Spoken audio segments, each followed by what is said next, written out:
How to turn off comment likes on Likee app. Hello guys, in today's video I'm gonna show you how to turn off comment likes on Likee app. First thing, go to Likee app and here you will find the storylines in top corner. Click on it and then click settings, and here you will find notifications.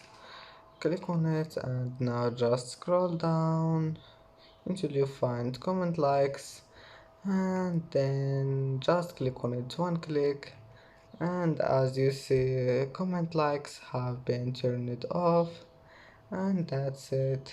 It's easy.